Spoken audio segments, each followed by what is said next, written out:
En nutrithérapie, on étudie beaucoup les centenaires en bonne santé et on essaie de voir un petit peu qu'est-ce qu'on pourrait prendre comme information pour la partager. Ce qu'il y a, c'est qu'on a des centenaires un petit peu partout dans le monde. Il n'y a pas un régime vraiment universel que je peux vous dire, faites ce régime-là, c'est celui qui est le meilleur. En fait, on essaie de voir le meilleur dans tous les régimes et prendre un petit peu, on parle du régime méditerranéen, il est très bien.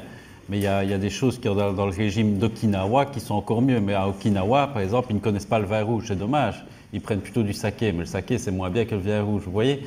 Donc, dans le régime méditerranéen, il n'y a pas le thé vert. Or, à Okinawa, il y a le thé vert. Donc, vous voyez, l'idée, c'est pas d'imposer un dictat, de se dire non, c'est ce régime-là le meilleur, c'est d'essayer de prendre le meilleur qu'on a de tous les régimes qu'on peut retrouver dans le monde et voir un petit peu le dénominateur commun. Donc ils font déjà de l'activité physique. Ils ne vont pas à la salle à Okinawa, ils ne vont pas à la salle de sport. Je ne suis pas contre la salle de sport, mais je dis ils sont souvent dans des régions montagneuses où il n'y a pas de choix de faire du sport. Pour aller faire leurs courses, mais ils doivent déjà aller à pied, faire quelques kilomètres. Donc tous les jours, ils doivent bouger déjà pour se déplacer. Beaucoup moins de transport en commun. Il y a des buts dans la vie. Donc ça, c'est intéressant. Quand tu parles à des centenaires, et tu leur demandes comment ça va, ils disent « Ah, ben ça va bien aujourd'hui ». Le lendemain, tu lui demandes « Ça va toujours bien ». Alors, à un moment, ça t'énerve. « Oui, mais ça va toujours, toi ». Mais alors, ils te répondent « Ben oui, la journée d'aujourd'hui n'était pas obligatoire ». Donc déjà, quand tu te lèves le matin et que tu vois la vie comme ça, tu te dis « Ben oui, nous, on se tracasse, on est un peu stressé. Ben eux, ils sont déjà contents. Ils voient le soleil se lever, ben pour eux, c'était pas obligatoire de le voir. Donc, ils sont beaucoup plus optimistes que nous, beaucoup plus... émerveillé, voilà, c'est ça que je cherchais, beaucoup plus émerveillé de ce que la vie apporte. Donc, à s'en inspirer. Les liens sociaux sont très forts aussi. Par exemple, ici, quand on leur dit qu'il y a des homes où on met les personnes âgées, ils nous regardent, ils ne comprennent pas. Eux, ils prennent les personnes âgées chez eux, les parents. Pour eux, c'est aussi... Il y a une considération de la personne âgée totalement différente que chez nous. Un enfant qui va toucher un centenaire, pour lui, il a touché un Dieu, tu vois. C'est les gens qui savent. Et quelque part, quand tu as 100 ans, tu as intégré plus d'informations que quand tu as 20 ans. Parce qu'ici, les jeunes de 20 ans, ils croient savoir mieux qu'eux. Donc c'est n'importe quoi. Eux, ils ont le savoir d'une vie. Et ça, il y a un respect de ça. Donc c'est très valorisant aussi pour la personne âgée de savoir qu'elle partage encore. Parce que si vous voulez, tout ce que je vais vous partager ce week-end, il faut faire des fois des efforts, il faut vouloir intégrer, il faut vouloir faire du sport et tout ça. Mais pourquoi vous allez faire ça? C'est parce que d'abord, vous aimez la vie. On est d'accord? Si vous essayez de partager tout ce que je vais vous partager ce week-end à quelqu'un qui veut se suicider, il en a juste rien à foutre. Il dit, attends, mais qu'est-ce que je veux? J'en ai rien à foutre de boire du thé vert. Je peux crever demain. C'est une délivrance. Donc, il faut d'abord intégrer ça. Tu te bats si tu aimes la vie, on est d'accord. Donc si tu n'aimes pas ta vie, ben, automatiquement, et que tu ne vois pas à quoi tu sers, tu ne vas pas te battre pour la garder. Et ça, c'est essentiel. Donc une personne âgée qui ne voit pas l'intérêt de se lever le matin a moins de chances de survie qu'une personne âgée qui voit pourquoi elle se lève le matin. Et quand on va à Okinawa, que tu vois le grand-père qui apprend à pêcher à son fils, qui partage des connaissances, ça les fait vivre, tout ça. Le fait de se sentir utile, d'être valorisé de ce qu'on est, de ce qu'on fait. Et ça te fait tenir aussi plus longtemps. Mais quand tu mets une personne âgée dans un home qui ne sait pas à quoi elle sert et qui en plus n'a même pas de visite, ben franchement, il ne faut pas espérer qu'ils vivent très longtemps non plus. Vous voyez, c'est ça aussi. Et ça, ils l'ont bien intégré à Okinawa. Alors, l'alimentation, ce qui nous intéresse, c'est manger moins.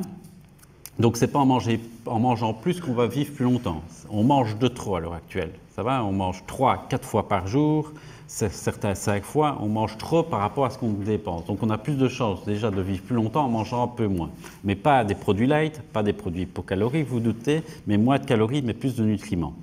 Ils sont un peu plus végétariens, parce qu'ils n'ont pas toujours les moyens de s'acheter de la viande tous les jours, et on va voir que c'est tant mieux. C'est pas conseillé d'en manger tous les jours. Pas de produits transformés, parce que pas d'accessibilité à ces produits transformés. Donc cette évolution n'est pas la même pour tous. Vous voyez, sur les 21 000 centenaires en France, au 1er janvier 2016, il y a 5 à 7 fois plus de femmes centenaires que d'hommes. Pourquoi, à votre avis? Quelqu'un a une idée?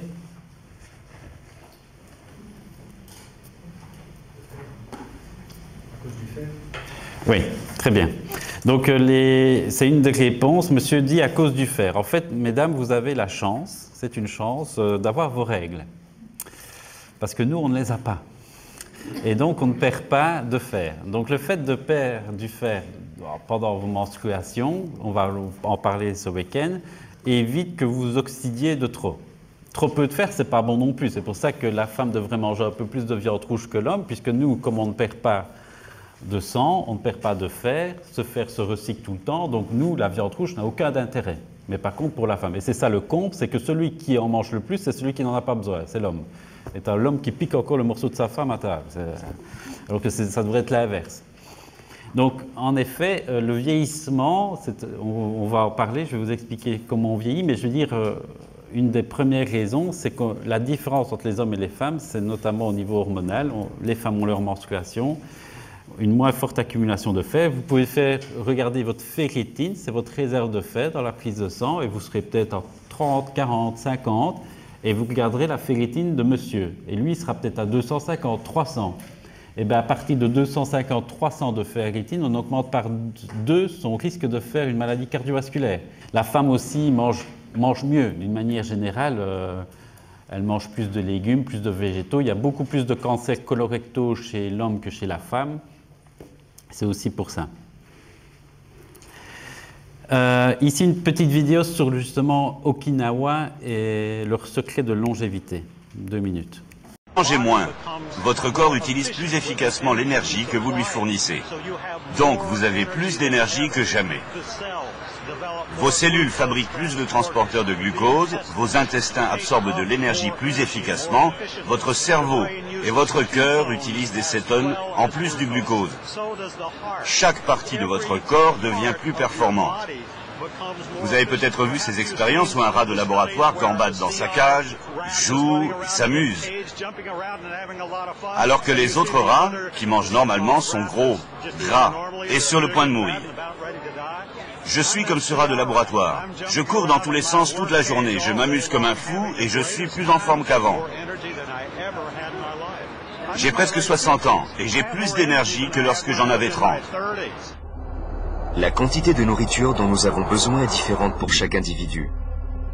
Mais les phénomènes chimiques au sein des cellules sont les mêmes pour tous. Dans les mitochondries, la nourriture est transformée en énergie grâce à une réaction avec l'oxygène. Moins de nourriture signifie donc moins de radicaux libres.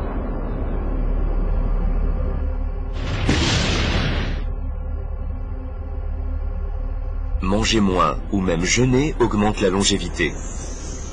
Les scientifiques en auraient trouvé la preuve sur l'île d'Okinawa, dans l'océan Pacifique.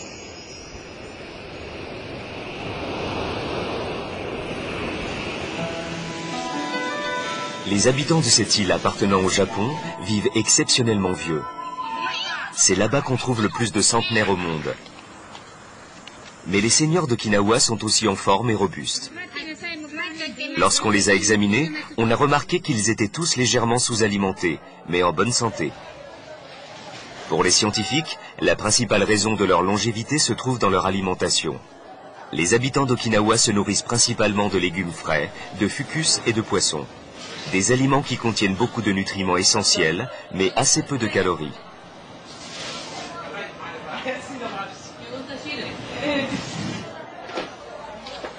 Les seigneurs d'Okinawa privilégient la cuisine traditionnelle à celle des fast-foods très caloriques.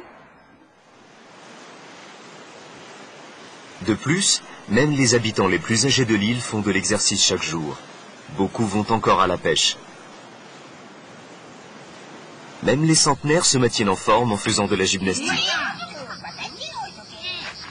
Manger peu et faire beaucoup d'exercices. Serait-ce la solution pour prolonger la vie ?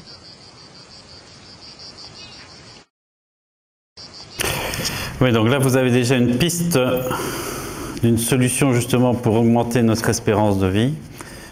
Je trouve ça intéressant que vous voyez un petit peu ce qu'ils ont dit par rapport aux mitochondries. Donc ça, on va beaucoup en parler. Ces mitochondries, ce sont nos centrales énergétiques, celles qui produisent de l'énergie. Et si vous voulez, produire de l'énergie à un prix. Quand vous faites aller votre voiture, eh ben, à la sortie du pot d'échappement, ben, vous avez des polluants qui sortent. Ben, voilà. Ça a un prix de produire de l'énergie. Maintenant, vous avez des voitures hybrides qui polluent moins et en plus, elles ont plus d'énergie quelque part. Le couple est plus important. Et c'est ça qu'on va essayer chez l'humain. C'est pareil, c'est qu'on soit un peu plus hybride, si vous voulez, qu'un vieux moteur diesel. Et vous avez des personnes qui tournent au ralenti, qui produisent beaucoup de radicaux libres, donc qui se vieillissent eux-mêmes quelque part, parce que cette production de radicaux libres abîme le corps. Et au final, ils ont très peu de monnaie énergétique. L'ATP, hein, l'adénosine triphosphate, c'est notre monnaie énergétique, c'est ce qui nous permet d'avoir de l'énergie. Et il y en a qui mangent et qui sont crevés. Moi, j'ai encore eu un patient la semaine passée, il mange, mais beaucoup, beaucoup trop. Et je lui demande, mais vous êtes en pleine forme? Ah non, monsieur, non, je suis crevé. Il y a un truc qui ne va pas. Il mange plein de calories, donc il met plein de carburant dans son corps et il devrait péter la forme. Donc ça, on peut se poser déjà la question, comment c'est possible de mettre autant de carburant? C'est comme si vous mettiez du carburant dans votre voiture et que la voiture n'avance pas et qu'elle ne consomme pas. Vous allez dire, mais il y a un souci là. Il y a un souci dans quoi? Dans le moteur. Ben, notre corps, c'est pareil. Il n'arrive pas à produire de l'énergie alors qu'il n'est pas en manque de calories. Donc c'est ça il n'a pas tous ces cofacteurs, tous ces nutriments qui permettent de transformer les calories en énergie.